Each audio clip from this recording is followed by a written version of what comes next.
good to be with you again, and I want to thank you for persisting in this very, very challenging topic that we started last week, describing the landscape of Western culture, in particular focus on the United States, and what's the land like, and in trying to define that, there was someone I've corresponded with who suggested we need to look at the effect or the changes that have occurred in Western education. And so Kevin Swanson has really helped me with that, and I'm quoting from his book extensively. Apostates, the people that were really responsible for a lot of the thinking and a lot of the changes that were occurring in the culture as a whole. And then specifically what we're talking about since we last met is the denial of a personal creator God and its effect on education in the Western world. And so I'll be honest with you now, it's been very challenging for me to connect the dots.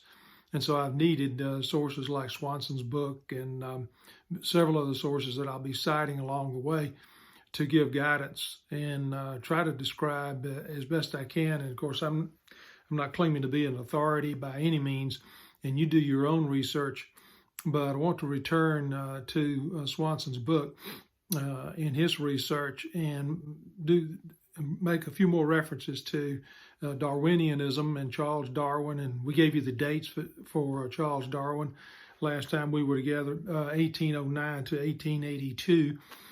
And several of the documents that he wrote, particularly on the origin of species and also the descent of man. Swanson quotes from those books, so we quoted from him last time.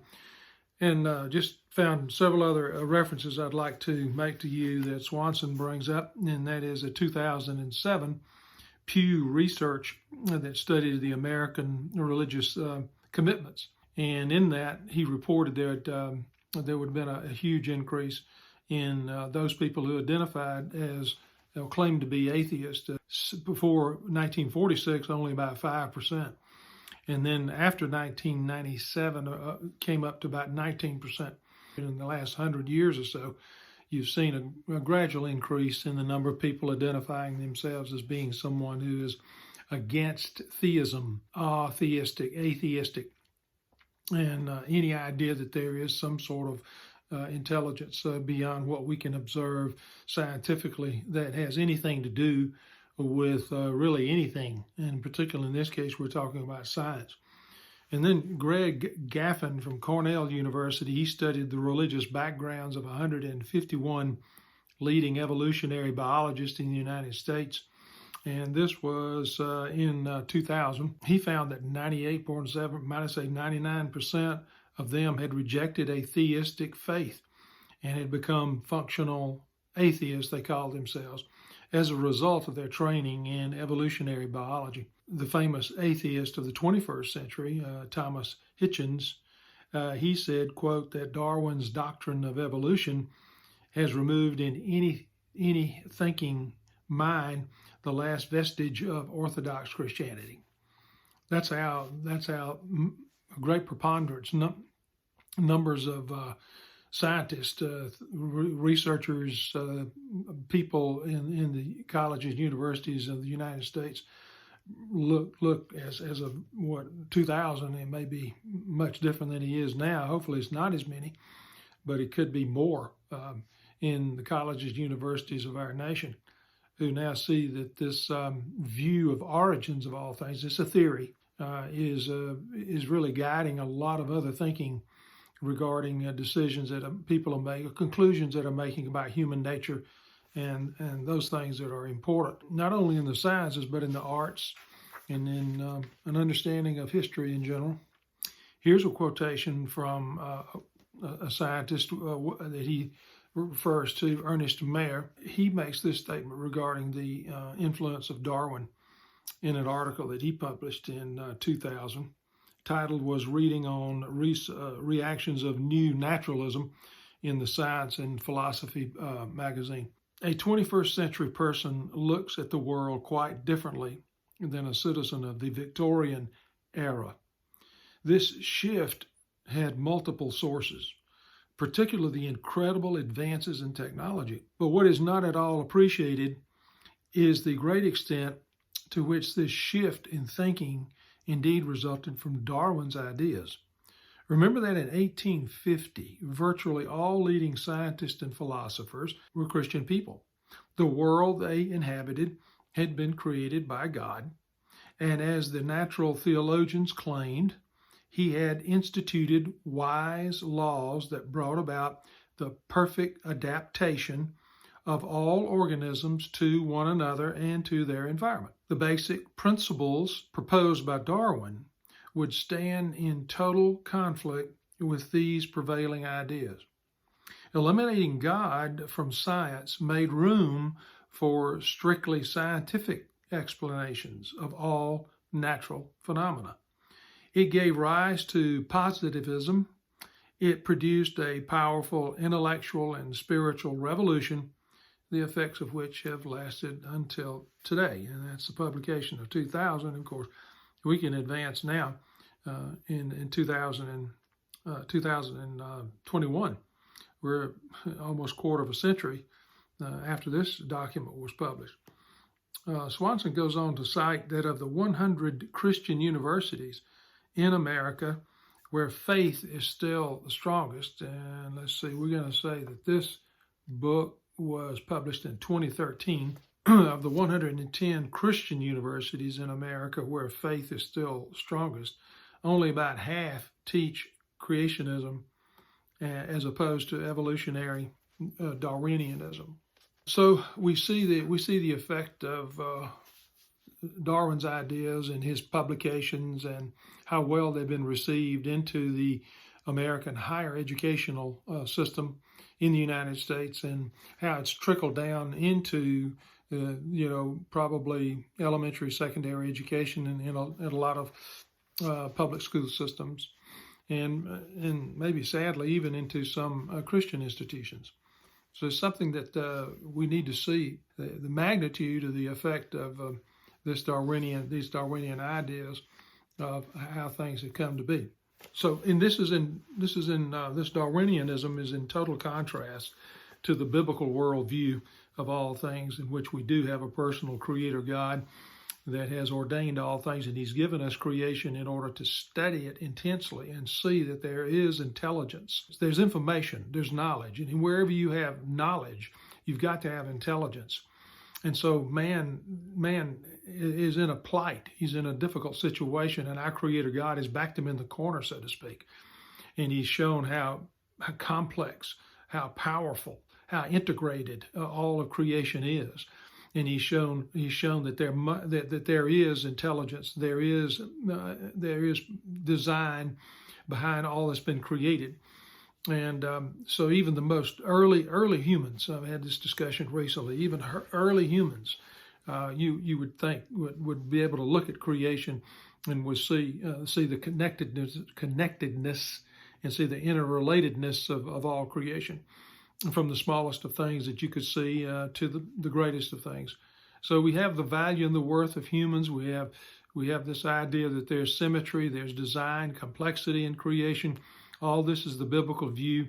We have the distinctiveness of humans compared to other creatures that have been brought into existence by our Creator God, and that's something that Darwinianism denies.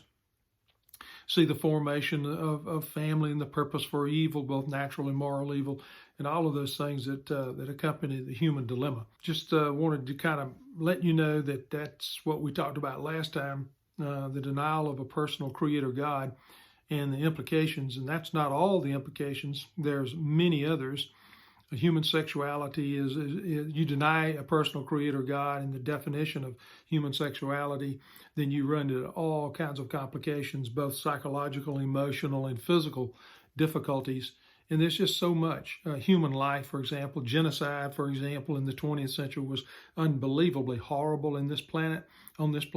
There are those who, well respected, who connect the genocide idea, termination of people that are not as strong as others, some Darwinian ideas, and connected directly to Darwin's writings, most notable of which would be the genocide in Germany and in Europe. in the early 20th century. Take hope. Those of you who are Christians, and those of you who say, well, it looks like all is lost, it's not. In fact, I'd say in the last, I don't know, I can't, probably last 75, 80 years maybe, we have just a lot of wonderful research being done by those who are Christian researchers and scientists, and they're publishing a lot of their findings. And it's just amazing what we're seeing. And this is going to be offering the most reasonable, the most logical, and the most scientific evidence of the origins of all things. I just kind of mentioned some of these. Creation Institute for Creation Research, you can look that up. Answers in Genesis, the Discovery Institute, and Illustra Media.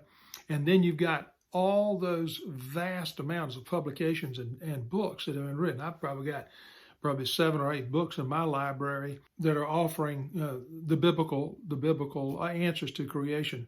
I'm just going to mention 2 of these to you. One of which is a serious critique of what is called theistic evolution, and you may want to look at this. Theistic evolution, that's how thick this is. It's called The White Whale. I think I've mentioned this to several of you before. It's a scientific, philosophical, and theological critique of theistic evolution. The idea that you do have intelligence, that you do have some sort of a designer, that you do have a personal creator, God, but then he pretty well kind of, starts the process and it keeps going on like this. So it's really it's a denial of the intimacy and the personal involvement that our creator God of the Bible has in all that he created. And this is an excellent document. I've had this in my library, and I pulled it out just recently, and I need to read it more thoroughly, but this is an interesting document right here. Charles Hodge, and it's going to be Mark Knoll, and David Livingston is going to compile Charles Hodge's response to Charles Darwin, and this is going to be, I think this is like 1860, something like this. So Origin of the Species is going to be published in, I think, the 1850s maybe, something like that. Let's see when that is. It's 1859. So shortly after that, this is Princeton Theological Seminary, Charles Hodge and B.B. Warfield and some others there. This may be interesting to see. What was the church's early response? What was the Christian communities in the theological school at Princeton? What was their early response to Darwinian ideas as espoused in his books? You got 2 views. You've got B.B. Warfield says, yes, there's some things about Darwin's ideas that can be helpful. And Charles Hodge says, no, Darwinianism is atheism. You may want to get a hold of this book and look at it. There you go. And let me know if you need any more information on that. Now, I said that last time we were going to add another personality to that contributed to this drift in education in the United States. This drift away from what you call a biblical worldview of how everything came into being, and then what's the consequences? How do we educate children? What do we teach them? What's the role of the school? What's the role of the family? What's the role of the state? You've got now, there's a 4th one too, and that's the church. So what's the influence of the state on the education of our children? What's the influence of the family on the education of our children? What's the influence of the church on the education of our children? And so there's this gentleman this person that we need to talk about, and I might not be able to finish this. In fact, I know I'm not going to be able to finish this. This is so extensive that I just want to introduce you to someone that you probably have heard of before. And I've got some wonderful friends that are in education. I've been in education for quite a while.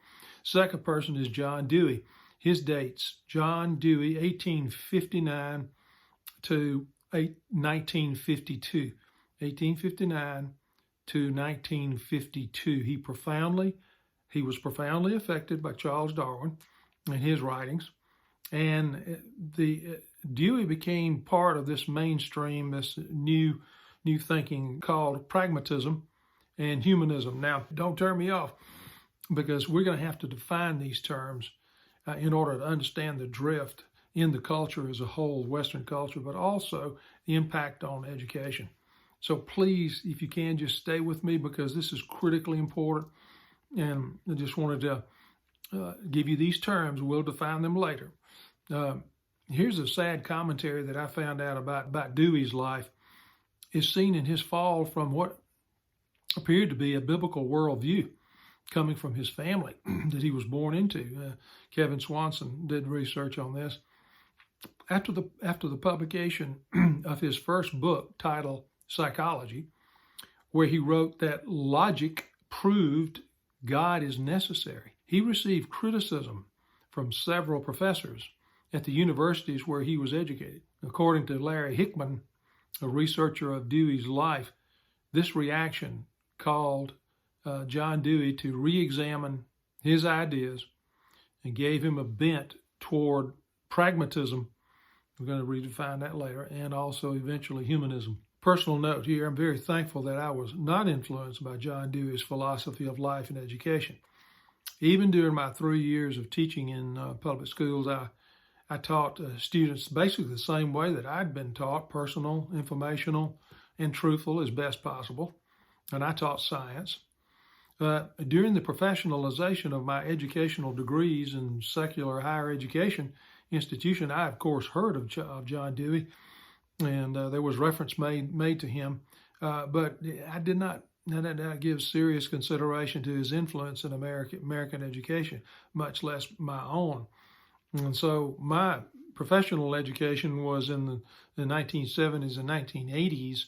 And so by that time, Dewey's ideas about the purpose for the school and the purpose and what is the family's relationship to the school and the state had already been kind of maybe firmly entrenched in public education by that time. My experience, in fact, was primarily centered on education by the church, which means that the curriculum in church education is going to be this collaboration between the home, the family, the church, and the school, those three entities. So the state has some influence on church education, Christian education, but very little, not as much, of course, as in public schools.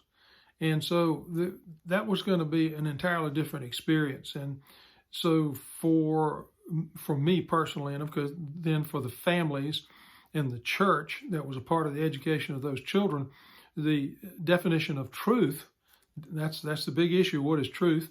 The definition of truth is found in the biblical worldview of creation and science, and looking at the biblical worldview of history, of course, all history, and the arts, and also social interaction. Now, that's my personal experience. Let's get back to Dewey. Dewey went on to found a school, the New School for Social Research. He founded an experimental elementary school in 1894, but then his interest in education shifted after leaving the University of Chicago, and he never really, organized a school again. For the next half century of his life, he concentrated on philosophical issues, publishing extensively and with great influence upon political, aesthetic, and questions about truth, about knowledge. This is from the University of Chicago centennial catalogs that they published. And they're publishing about John Dewey and what influence he had there. But this phrase right here caught my eye. In describing Dewey, they said he clung to his liberal humanism. And the shift there, maybe for maybe his writings on education and what he thought the school was to be and its relation to the state and the family, he continued to hold to this idea of humanism. We'll get to that later. Now, according to Swanson's research, get back to that, Christian influence in the Western culture began to decline in the 1830s into the 1930s. Then the path there, with the increased interest in Dewey's writings and Darwin's theories and some others that in the European theater, this was an open door for the publication of the Human Manifesto, Humanistic Manifesto in 1933. And there are those who believe that this document was co-authored or was in collaboration with John Dewey himself, the Human Manifesto. It's a document that does not adhere to a deity. It's kind of Marxist. It's Marxist, and it's thoroughly man-centered. So John Dewey on influence on philosophy and education has really been significant. In addition to challenging the teaching influences and the practices of his day, he was part of a growing number of individuals that were having an effect on psychology and education in the colleges and universities that were moving away from the influence of the American church and American Christianity. He was once a professed Christian. He's now numbered among those people who we've already mentioned: Charles Darwin and G. Stanley Hall, Sigmund Freud, Carl Jung, Alfred Kinsey, and some others. Sad to hear of that and to know of that. He was a philosopher of change. He consistently sought to apply Darwin's evolutionary theories to all areas of psychology. There were not a lot that were really doing that, but Dewey seemed to be one of the early persons that argued that all knowledge is derived from experience, and that ideas must be referred to their consequences. It's important to distinguish between different theories and their applications. So this is pragmatism that we're going to be defining a little bit later, and it comes from the Greek word, rooted in the Greek word, means action. His idea then is to see how this is applied to science and human life. He was one of the first philosophers to take Darwin real seriously. Swanson says 50 years after Darwin published On the Origin of the Species, Dewey wrote this in an essay, quote, "The Influence of Darwin on Philosophy." And here is a reference from that quote: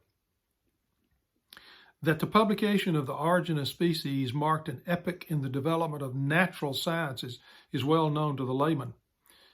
The concepts that had reigned in the philosophy of nature and knowledge for 2,000 years," it's an interesting, that's what he said, 2,000 years for us.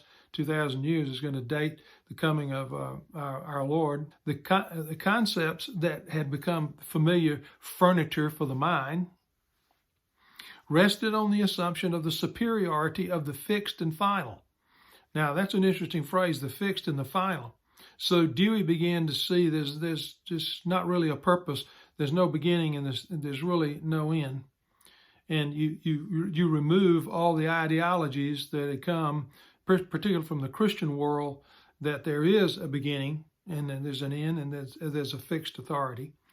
In laying hands upon the sacred ark of absolute permanency, absolute truth, quote, "The Origin of the Species introduced a mode of thinking that in the end was bound to transform the logic of knowledge and hence the treatment of morals, politics, and religion." Notice how influential this idea of Darwinianism is according to Dewey on really all areas of life.